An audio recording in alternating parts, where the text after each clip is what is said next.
या देवी सर्वभूतेषु मां शैलपुत्री रूपेण संस्थिता नमस्तस्यै नमस्तस्यै नमस्तस्यै नमो नमः। जय माता दी। मां शैलपुत्री सदा आप सभी की रक्षा करें। नवरात्रि के प्रथम दिन मां भगवती के प्रथम स्वरूप मां शैलपुत्री की पूजा की जाती है। प्रिय श्रोताओं, आज की इस वीडियो में आप सुनेंगे मां शैलपुत्री की संपूर्ण कथा, साथ ही आप सुनेंगे महिषासुर मर्दिनी स्तोत्र का हिंदी अनुवाद। आप सभी से अनुरोध है कि इस वीडियो को आप पूरा जरूर देखिएगा और सबसे अंत में वीडियो को लाइक करके कमेंट बॉक्स में जरूर बताइएगा कि ये वीडियो आपको कैसी लगी। हिमालय की पुत्री होने के कारण ही इन्हें शैलपुत्री कहा जाता है। मां शैलपुत्री का स्वरूप बहुत ही शांत और सरल है। मां शैलपुत्री के एक हाथ में त्रिशूल और दूसरे हाथ में कमल का पुष्प शोभायमान है। नंदी बैल पर सवार मां शैलपुत्री को वृषारूढ़ा और उमा के नाम से भी जाना जाता है। मां शैलपुत्री के विषय में जानने से पहले उनके पुनर्जन्म की कथा सुनना अत्यंत आवश्यक है। दक्ष प्रजापति ब्रह्मा जी के मानस पुत्र थे और उनकी कई पुत्रियां थीं। सभी पुत्रियां गुणवती थीं, लेकिन दक्ष प्रजापति के मन में संतोष नहीं था। वे चाहते थे कि उनके घर में एक ऐसी पुत्री का जन्म हो जो सर्वगुण शक्ति संपन्न हो, सर्व विजयिनी हो। तब प्रजापति दक्ष एक ऐसी ही पुत्री के लिए कठिन तप करने लगे। तप करते करते बहुत दिन बीत गए। तब भगवती आद्या ने प्रकट होकर कहा, हे राजन, मैं तुम्हारे तप से प्रसन्न हूँ। मैं स्वयं पुत्री रूप में तुम्हारे यहाँ जन्म लूंगी। मेरा नाम उस समय सती होगा। मैं सती के रूप में जन्म लेकर अपनी लीलाओं का विस्तार करूंगी। और इस प्रकार भगवती आद्या ने सती रूप में दक्ष प्रजापति के यहाँ जन्म लिया। देवी सती प्रजापति दक्ष की सभी पुत्रियों में अलौकिक थी। उन्होंने बचपन में ही कई ऐसे अलौकिक कृत्य कर दिखाए थे जिन्हें देखकर स्वयं दक्ष प्रजापति को भी विस्मय की लहरों में डूब जाना पड़ा था। जब सती विवाह योग्य हो गई तो दक्ष को उनके लिए वर ढूंढने की चिंता हुई। उन्होंने श्री ब्रह्मा जी से परामर्श किया। ब्रह्मा जी ने कहा, देवी सती आद्या का अवतार है और आद्या आदि शक्ति और शिव आदि पुरुष है, इसलिए सती के विवाह के लिए शिव ही योग्य और उचित वर हैं। तब प्रजापति दक्ष ने ब्रह्मा जी की बात मानकर देवी सती का विवाह भगवान शिव के साथ कर दिया। अब देवी सती कैलाश पर्वत में जाकर भगवान शिव के साथ रहने लगी। हालांकि भगवान शिव दक्ष प्रजापति के दामाद थे, फिर भी एक ऐसी घटना घटित हुई जिसके कारण दक्ष के हृदय में भगवान शिव के प्रति वैर और विरोध उत्पन्न हो गया। वह घटना कुछ इस प्रकार थी कि एक बार श्री ब्रह्मा जी ने धर्म के निरूपण के लिए एक विशाल सभा का आयोजन किया। सभी बड़े बड़े देवता सभा में एकत्रित थे। भगवान शिव भी एक ओर ध्यान मग्न बैठे हुए थे। सभा मंडल में प्रजापति दक्ष का आगमन हुआ। दक्ष प्रजापति के आगमन होते ही सभी देवता तो उठकर खड़े हो गए, किंतु उस समय दो लोग खड़े नहीं हुए, ब्रह्मा जी और भगवान शिव। दक्ष प्रजापति ने ब्रह्मा जी के विषय में तो ये सोचा कि वे तो उनके पिता हैं, अगर वे खड़े नहीं हुए तो कोई बात नहीं, लेकिन शिव जी तो मेरे दामाद हैं, उन्हें तो मेरे सम्मान में उठकर खड़े होना चाहिए था। भगवान शिव तो ध्यान में मग्न थे। उन्होंने इस ओर ध्यान ही नहीं दिया कि सभा में कौन आया है, और न ही उन्होंने उठकर अपने ससुर को प्रणाम किया। तब दक्ष प्रजापति ने इसे अपना अपमान समझा। केवल इतना ही नहीं, उनके हृदय में भगवान शिव के प्रति ईर्ष्या की अग्नि जल उठी।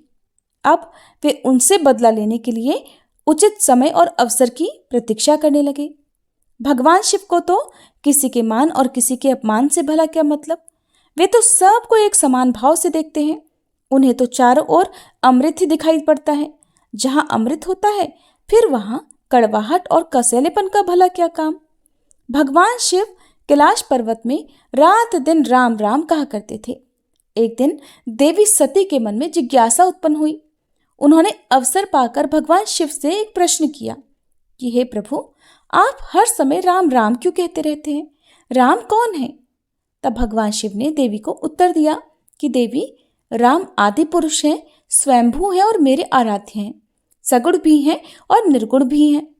किंतु देवी सती के कंठ के नीचे ये बात नहीं उतरी। वे तो भगवान शिव को ही सर्वोपरि समझती थी। वे सोचने लगी कि अयोध्या के राजा दशरथ के पुत्र श्री राम आदि पुरुष के अवतार कैसे हो सकते हैं। वे तो खुद आजकल अपनी पत्नी सीता जी के वियोग में दंडक वन में उन्मत्तों की तरह विचरण कर रहे हैं, वृक्ष और लताओं से उनका पता पूछते फिर रहे हैं। फिर अगर वे आदि पुरुष के अवतार होते तो क्या इस प्रकार आचरण करते? क्या वे आसानी से सीता जी का पता नहीं लगा लेते, उन्हें पा नहीं लेते? अब देवी सती के मन में श्री राम की परीक्षा लेने का विचार उत्पन्न हुआ।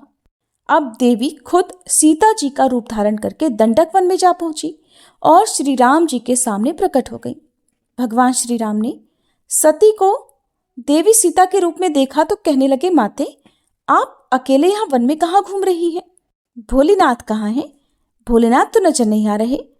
भगवान श्री राम के ऐसा पूछने पर अब तो देवी सती से कोई भी उत्तर देते नहीं बना। वे तुरंत ही अदृश्य हो गई और मन ही मन पश्चाताप करने लगी कि उन्होंने तो व्यर्थ ही श्री राम पर संदेह किया। देवी सती तो अपना रूप बदलकर श्री राम के पास गई थी, फिर भी श्री राम ने उन्हें पहचान लिया। अब ये सोचकर देवी सती वापस कैलाश पर्वत पर गई। वे भगवान शिव को इस विषय में कुछ भी बताकर नहीं गई थी।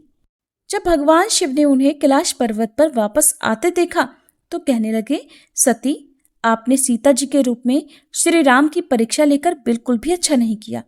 सीता जी मेरी आराध्या हैं, अब तुम मेरी अर्धांगिनी कैसे रह सकती हो?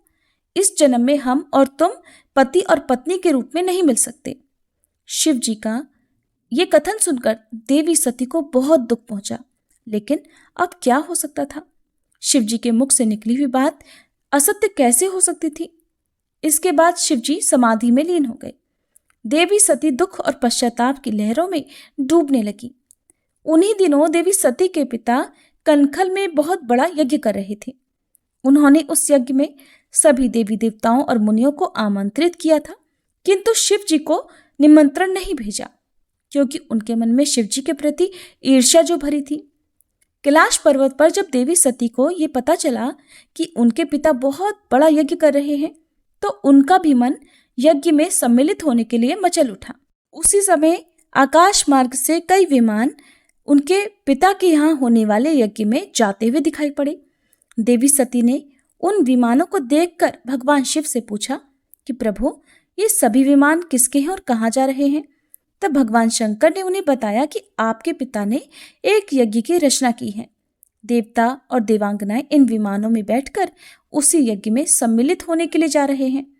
तब देवी सती ने प्रश्न किया कि प्रभु, क्या मेरे पिता ने आपको यज्ञ में सम्मिलित होने के लिए निमंत्रण नहीं भेजा?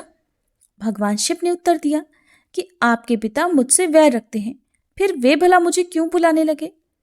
देवी सती मन ही मन सोचने लगी, फिर बोली, हे नाथ, यज्ञ के अवसर पर मेरी बहनें भी जरूर आएंगी। उनसे मिले हुए मुझे बहुत दिन हो गए हैं। अगर आपकी आज्ञा हो तो मैं भी अपने पिता के घर जाना चाहती हूँ। यज्ञ में सम्मिलित हो लूंगी और अपनी बहनों से भी मिलने का सुअवसर मिल जाएगा। भगवान शिव ने देवी सती को समझाया कि देवी, इस समय वहां जाना उचित नहीं होगा। आपके पिता मुझसे वैर भाव रखते हैं, हो सकता है वे आपका भी अपमान करें, और फिर बिना बुलाए किसी के घर जाना ठीक नहीं होगा। किंतु देवी सती अपने मायके जाने के लिए हठ करती रही, बार बार एक ही बात दोहराती रही, और उनकी इच्छा देखकर फिर भगवान शिव ने उन्हें जाने की आज्ञा दे दी। उनके साथ ही अपना एक गण भी भेज दिया, जिनका नाम था वीरभद्र।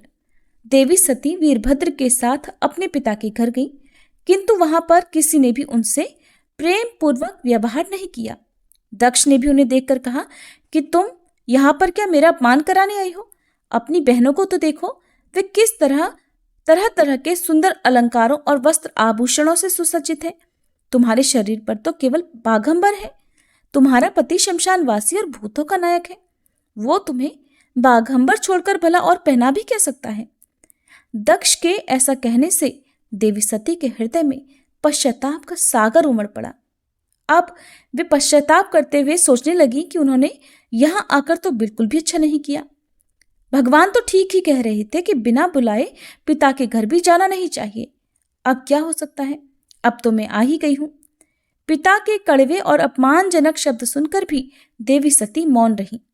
फिर वे उस यज्ञ मंडप में गई जहां सभी देवता और ऋषि मुनि बैठे हुए थे, और यज्ञ कुंड में धू धू करती हुई अग्नि जल रही थी और उस अग्नि में आहुतियां डाली जा रही थी। देवी सती ने यज्ञ मंडप में सभी देवताओं के तो भाग देखे, किंतु भगवान शिव का भाग नहीं देखा। वे भगवान शिव का भाग न देखकर फिर अपने पिता से बोली, हे पिता श्रेष्ठ, यज्ञ में तो सबके भाग दिखाई पड़ रहे हैं, किंतु कैलाशपति का कोई भाग नहीं।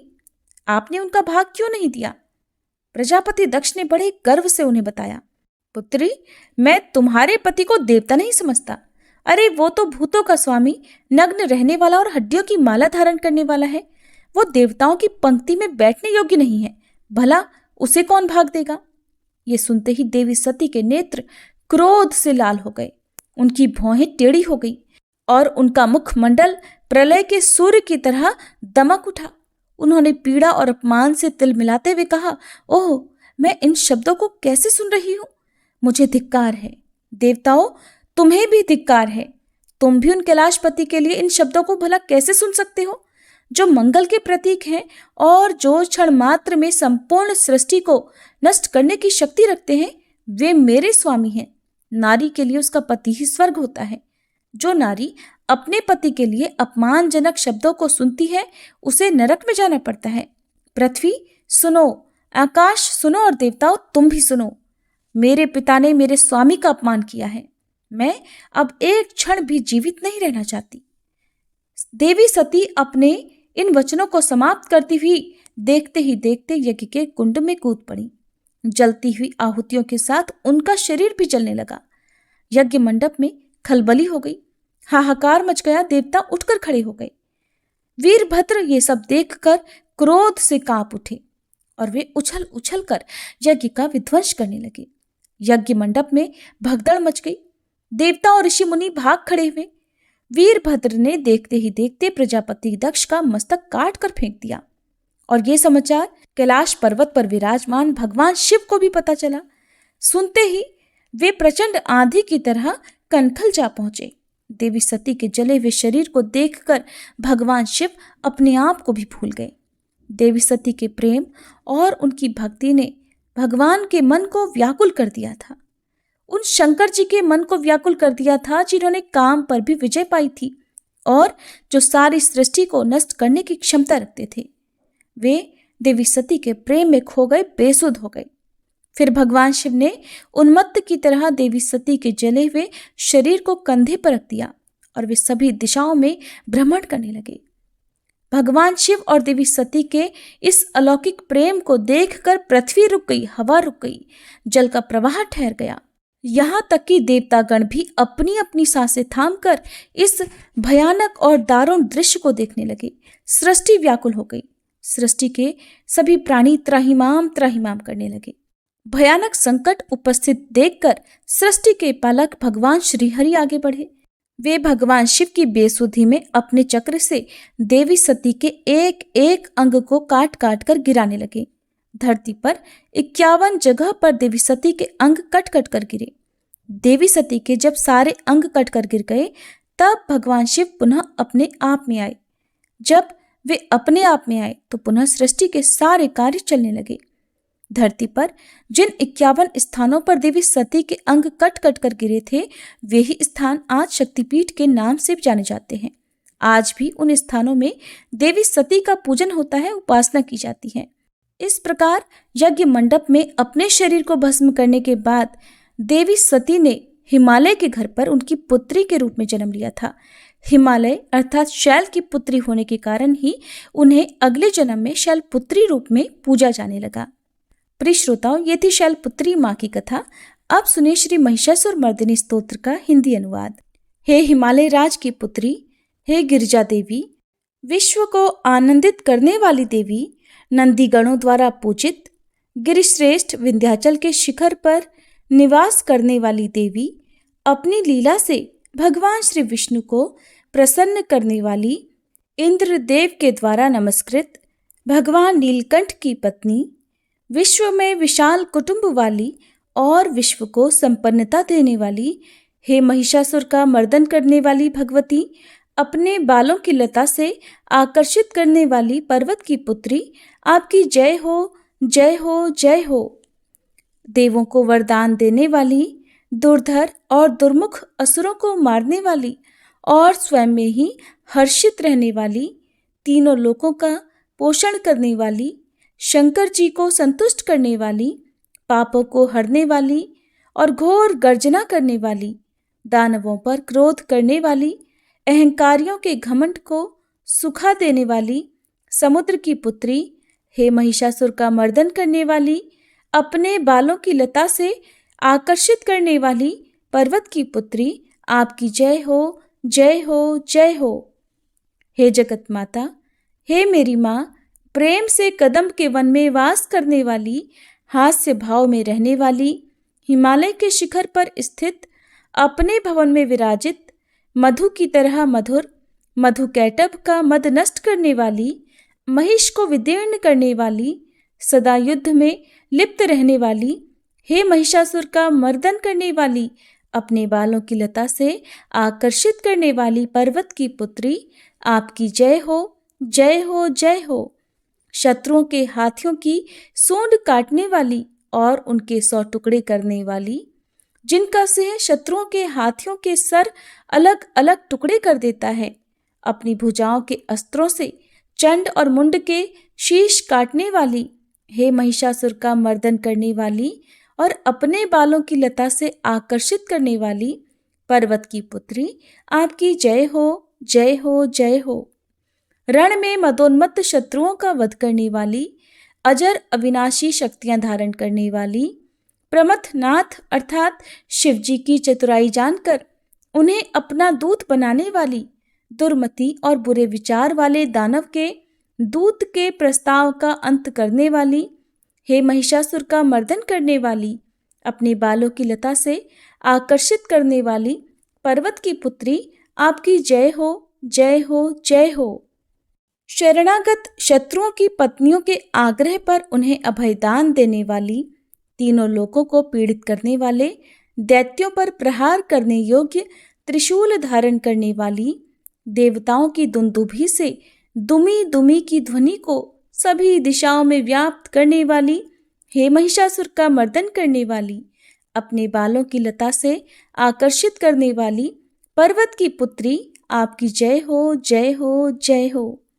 मात्र अपनी हुंकार से धूम्र लोचन राक्षस को धूम्र अर्थात धुएं के समान भस्म करने वाली, युद्ध में कुपित रक्तबीज के रक्त से उत्पन्न अन्य रक्त बीजों का रक्त पीने वाली, शुंभ और निशुंभ दैत्यों की बलि से शिव जी और भूत प्रेतों को तृप्त करने वाली, हे महिषासुर का मर्दन करने वाली, अपनी बालों की लता से आकर्षित करने वाली पर्वत की पुत्री, आपकी जय हो, जय हो, जय हो।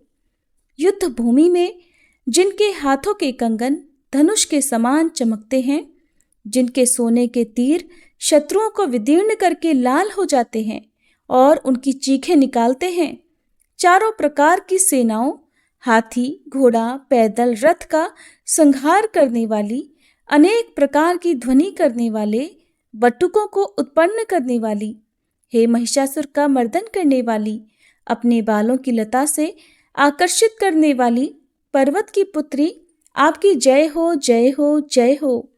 देवांगनाओं के तत था थेई थेई आदि शब्दों से युक्त भावमय नृत्य में मग्न रहने वाली, कु कुथ अड्डी विभिन्न प्रकार की मात्राओं वाले ताल वाले स्वर्गीय गीतों को सुनने में लीन, मृदंग की धू धुकुट धीमी धीमी आदि गंभीर ध्वनि सुनने में लिप्त रहने वाली, हे महिषासुर का मर्दन करने वाली, अपने बालों की लता से आकर्षित करने वाली पर्वत की पुत्री, आपकी जय हो, जय हो, जय हो।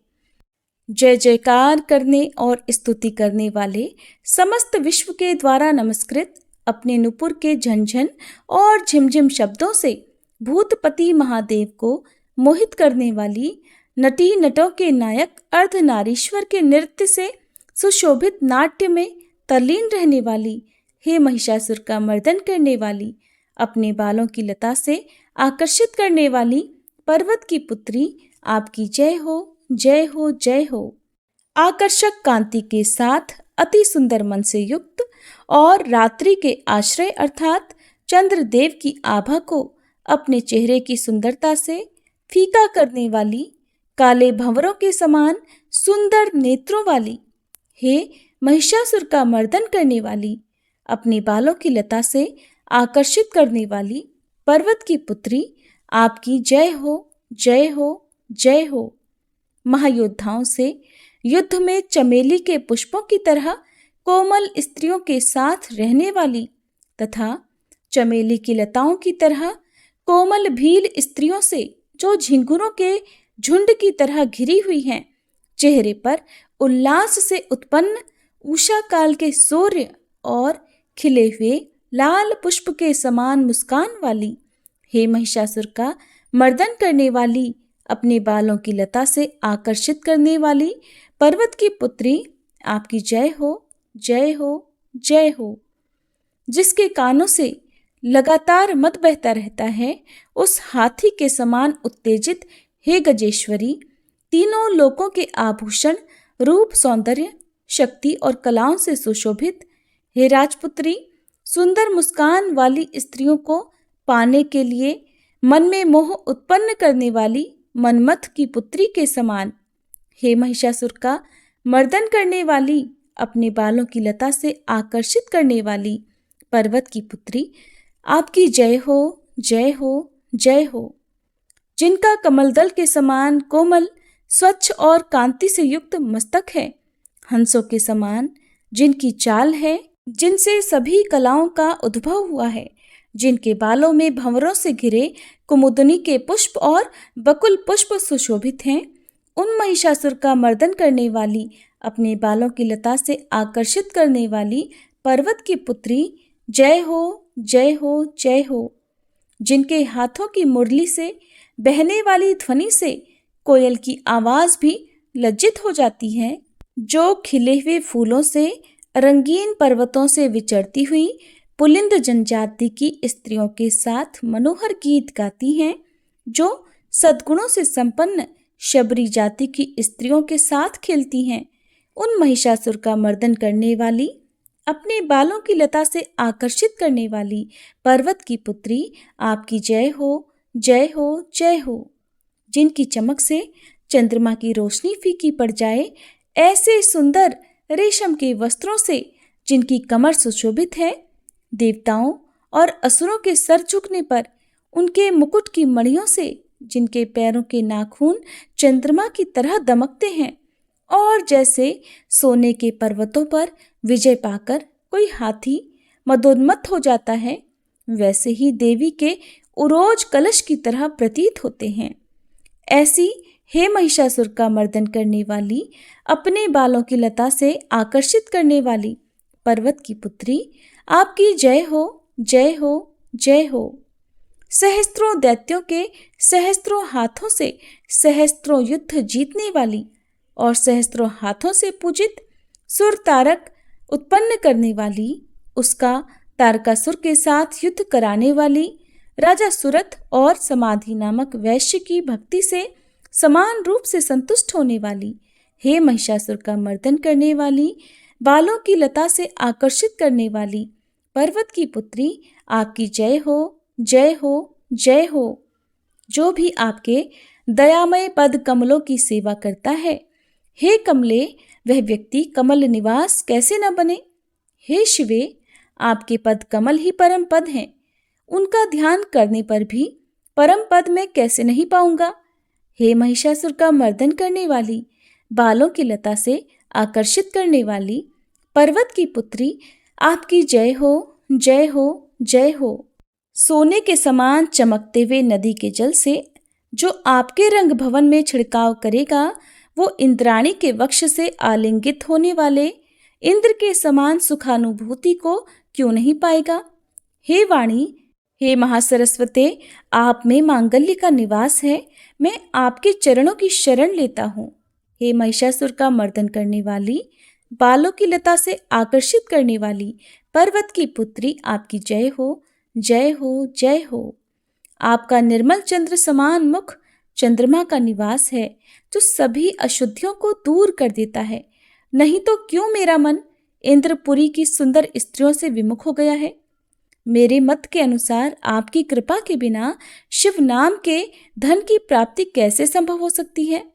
हे महिषासुर का मर्दन करने वाली, बालों की लता से आकर्षित करने वाली पर्वत की पुत्री, आपकी जय हो, जय हो, जय हो। हे दीनों पर दया करने वाली उमा, मुझ पर भी दया कर ही दो।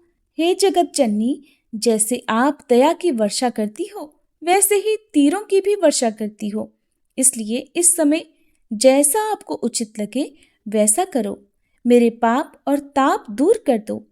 हे महिषासुर का मर्दन करने वाली, बालों की लता से आकर्षित करने वाली पर्वत की पुत्री, आपकी जय हो, जय हो, जय हो।